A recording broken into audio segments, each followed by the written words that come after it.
I was part of this project 20 years. And during 20 years, I was teacher, I was principal, and I was owner of this private school. But during all this time, I was in my company alone.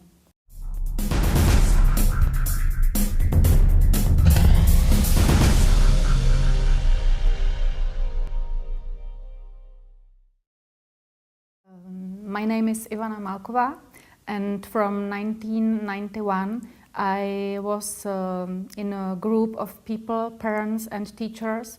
We decided to born first private elementary school in Prague.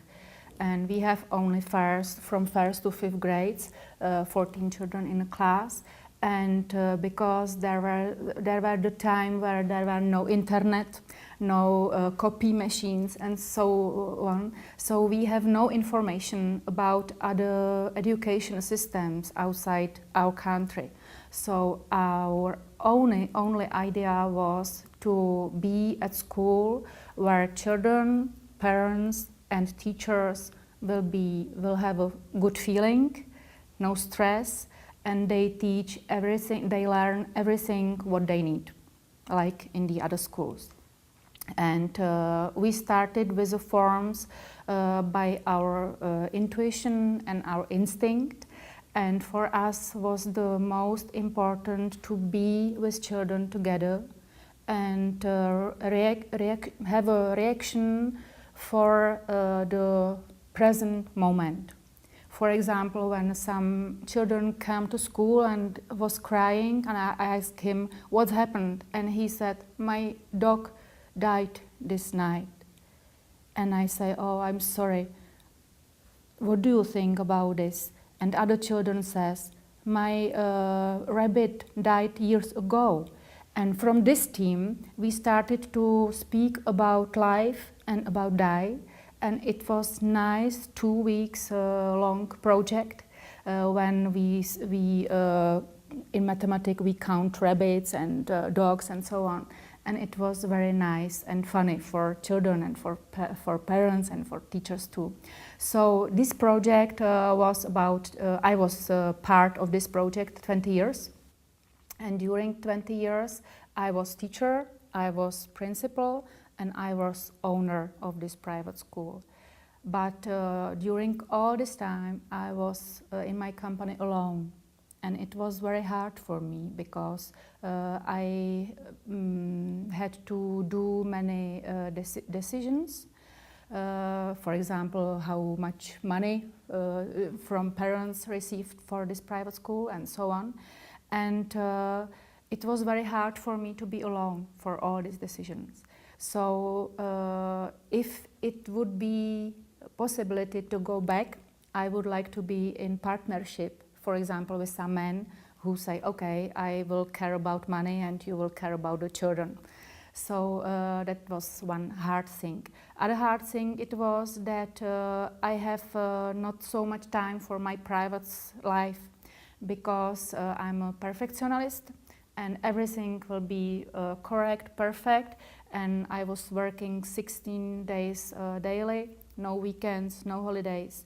And after 10 years, I was destroyed, very tired and very depressed.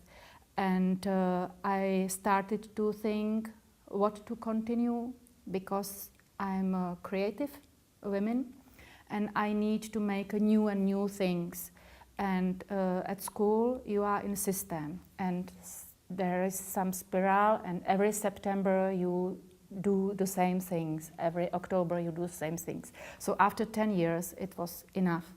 So I started to find other way for me, and I decided more than 7 years how to continue. Because for me it was very hard to leave this project because my inside feeling was that if I will leave, my project will die because somebody else will be continue and somebody else has other feeling than me, and it will be strange project. So after 7 years, I made it. I made this decision, and I leave this project. And I found the man, father of 3 children, who bought the school from me and who will continue in his project. And I have now I have a free time for myself, 14 months of meditation, when I meet only me, and when I try to understand what's happened inside me, and maybe sometimes will come somebody and look to my shoulder and say, we have new project for you, and you know many things what we need, so you can thinking about it. So I would like to continue with a project about professional consultation for young teachers who wanted to start, or for old teachers who wanted to work with situations which are not so easy for them. And my offer is sharing this situation and finding the new ways how to continue.